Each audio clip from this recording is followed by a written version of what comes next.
Amen. Amen. Yes, amen. Amen. Hallelujah. I think evangelism.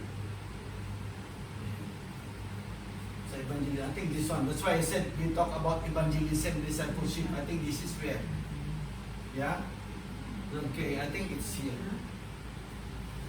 Okay? So we talk about why.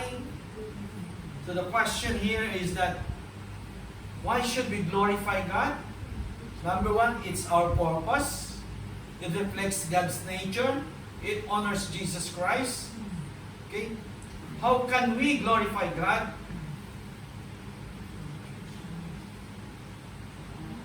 Why should we glorify God? And how can we glorify God? Through our actions. Okay? Through our works. Is it? Finish this one, right? Okay, why not we start at number 3? Number 3. How can we glorify God? How can we glorify God? Grace, how can we glorify God? Sa taas, sa baba.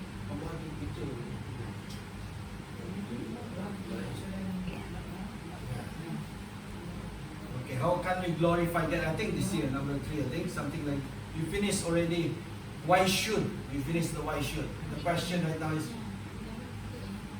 yeah, I think we finished already the how should. Okay, how can we glorify God? Why should we glorify God? We finished. How can we glorify God? Okay, now let's move on to number 3. Glorifying God isn't just about saying the right things. Okay? It is about how we live our lives in response to His greatness and grace. There are some practical ways to glorify God. Okay? So the point, no? God isn't just about saying the right things. That God is good, God is faithful, God is love. Those are right words, very nice words. But to glorify God is not only about saying what is right, who God is, but it is how we live on it. When we say God is faithful, did you live faithfully under His faithfulness? God is gracious. Are you living in grace? Or are you living with your own strength, with your own wealth, not by the grace of God? You can see that it's not only that good words, right things, but how we live within of Him being gracious, of Him being merciful. Okay? How we live of being in God's mercy. If we believe in God's mercy, then we'll live in righteousness. Because God gives you mercy instead of punishment. He gives you mercy. Instead of penalty, He gives you mercy. So therefore, let us fix, erect, right our life, living righteousness. So there are a few points. Number 1 is through our actions. Okay?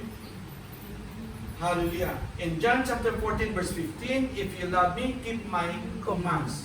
So it's very, very simple word, but very powerful. If we love God, keep my commandments. Meaning we have to do. Obedience to the Word of God is very important. That is how we glorify God. We know God loves us. And we know that God loves us, and it is the commandment of the Lord. And the first greatest commandment of the Lord is to love God. Amen? To love God with all your mind, with all your strength, with all your souls. Okay? We know that. But the Lord said, if you love God, keep my commandments. The second commandment of the Lord, love your neighbors. Amen? Hallelujah. And the closest neighbors that you have right now is that family. Not only family, right now is that Beside you. No? Besides you. That is your neighbor. The Bible did not say gossip your neighbor. The Bible said love your neighbor. Amen? Hallelujah. Your neighbor is not only in your right side or left side, also that is in front and also behind. That is your neighbor. Amen. The Bible said, love your neighbor. In our action, we have to show love. Okay? Hallelujah. So the Bible says in Romans chapter 12, verse 1, therefore I urge you, brothers and sisters, in view of God's mercy, to offer your bodies as a living sacrifice, holy and pleasing to God. Okay? This is your true and proper worship. That's why, my brothers and sisters, is it pleasing to God? No? They say to offer your bodies as a living sacrifice, holy and pleasing to God. Is it pleasing to God to you know already the truth and you go there for tattoo? Is it pleasing to God? No. It's okay if you have tattoo, then you come to God and okay, it's already there.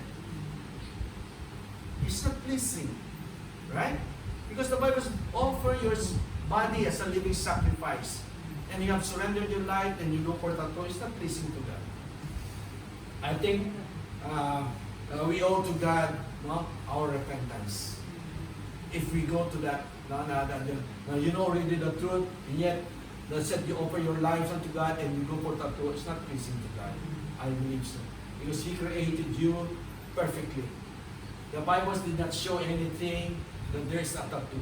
You watch also the Passion of Christ, though He said they didn't even show any tattoo in the body of Christ. Nothing. So, it's not pleasing. God understood that no, you have a tattoo before knowing God. But the moment you do that, we're talking about pleasing God. Okay? That you surrender life. So, tattoo is not really, so we owe to God repentance. We owe to God asking for forgiveness. And God understood that. He is faithful to forgive us as long as we accept. But doesn't mean that God forgiven you the tattoo here already. Then said, oh God forgive me, put another, say, oh, not again put it in the whole body, not again behind it. Oh, you're playing with God anymore. Yeah? Hallelujah. But God clearly is faithful. Hallelujah. So through our actions, we know. We honor God in our actions. How we respond to problems and trials. That's how. Honor God, our actions. That's when there's a self-control. Take control. Hold it. Just say, you want to say something really very bad because you want in response to you're too angry. Just like remember this action that he'll say. That's why sometimes I put a funny face for you to remember. When there's something that you see Bishop doing like that. Things like that for you to remember that you don't need to respond.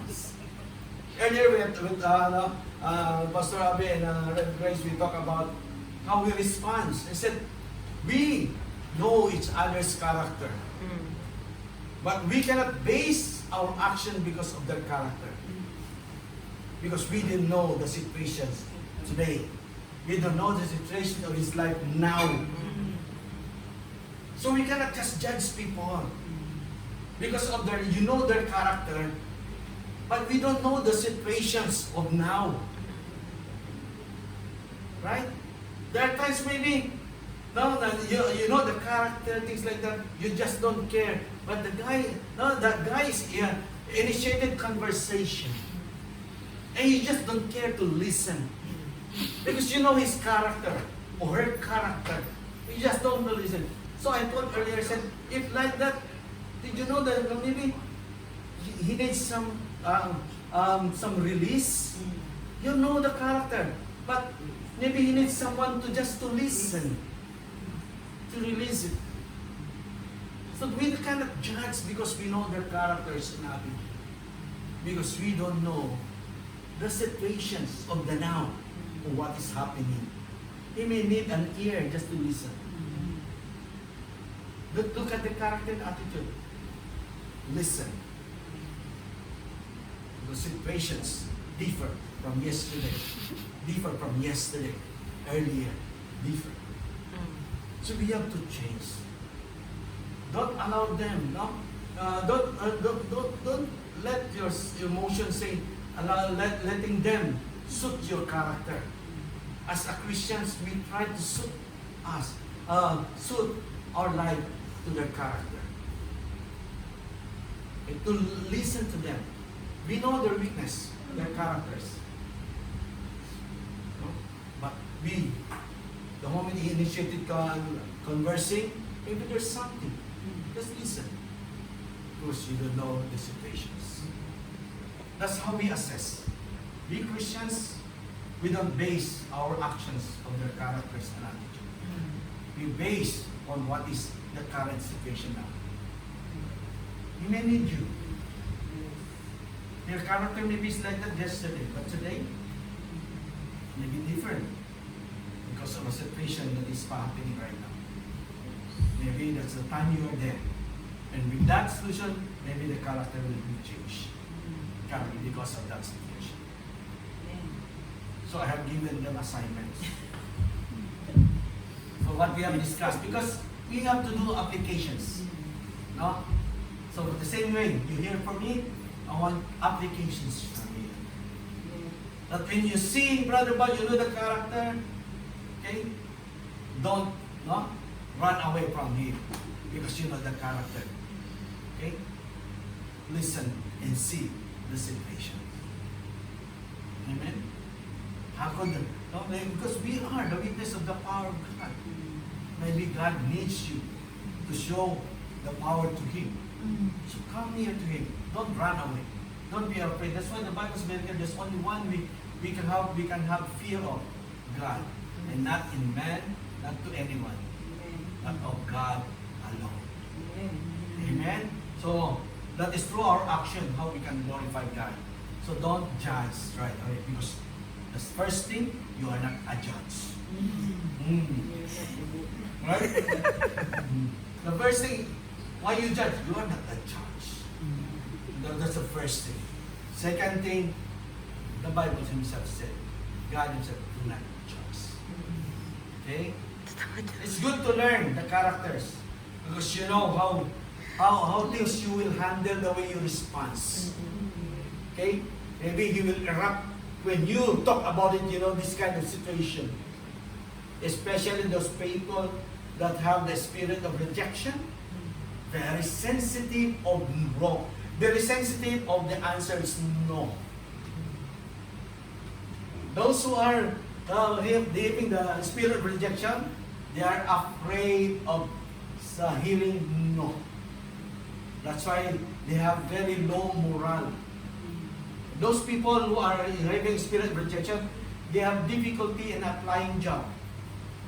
Because before even going there, they know their spirit already saying, you fail. Because they have the spirit of rejection. If you have that kind, it's very not. That's why pride comes in just to cover up their rejection. Pride is coming in because they try to hide. No, they will just change the character just for you to keep quiet. Don't say anything because it hurts. It hurts. So my brothers and sisters, what we got glorify God. Is God will be glorified in our actions. And I cannot judge Arvin is sleeping. Maybe he's meditating with God. Oh, see? Maybe, see? I cannot judge meditating with God. Alright? See? See? Maybe meditating with God, the one receiving the message. I cannot judge.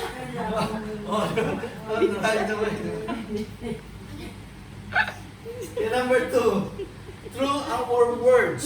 Biglang nagising. See? Meditation good, right? Meditation good. Yeah. Yes. The meditations of through our words. Okay? Psalms 34 verse 1 to 3, I extol the Lord at all times. The word extol means the highest praise. That's why when you say, I extol you, Lord, may kanta ta. I extol you. I extol you. Extol means a highest praise. A highest word of praise. A highest word. Extol. The word extol. Ang iba po yung extol. But extol is the highest praise. Hallelujah. Alam niyo yung kanta, di ba? I extol you. Yeah. I will extol the Lord at all times. Is it only by 5 times or 3 times? At break times, I extol you, Lord, I have food. My breakfast. Then lunchtime, I extol you, Lord, I have a food to eat for my lunch. I extol you, Lord, I have food for my dinner. I extol you, Lord, I have a bed to rest. Is that? No. At all times. Times include seconds. And everything. And every word we utter is that we glorify God. And everything now in our conversation, make sure our aim is to glorify God through our words. Through our words. There's a lot of things to say negatively to you. But is it glorifying to God? No. Hallelujah. Praise the Lord. Is it hypocrisy to say you are beautiful, though actually physically not? I can say you're beautiful because you are seeing the way God sees. You didn't see physical nature, you see the heart. You see? You're not hypocrites to say, sister, you are beautiful, though physically not beautiful. You can say, because your heart is beautiful. God sees, I see that you are beautiful. That's how we see. Not the physical nature, but the heart of the person is beautiful. Amen? Hallelujah. That's how we see it. So for the young, with a beautiful mind. You haven't watched I'm not promoting a movie here. I watched, it's very long, it's 2 hours. I think I share with you. If you haven't watched, Beautiful Mind. It's a long hour, but very nice. Beautiful Minds by Russell Crowe. Netflix. I watched that many times. Oh, no. You will learn how the actions works. Okay, so that is through our words. So you are about to say something negatively. Think about it. Is this going to be glorify God? Is this going to glorify God? If not, then refrain from saying it. Refrain from saying it. Make sure at all times we exalt God. We extol God. Let them see God. Magnify God in your words. Amen? Hallelujah. In the church, I believe in here also, or in Singapore, they will say, why you not, I didn't see you get angry all this time. For them, they are really,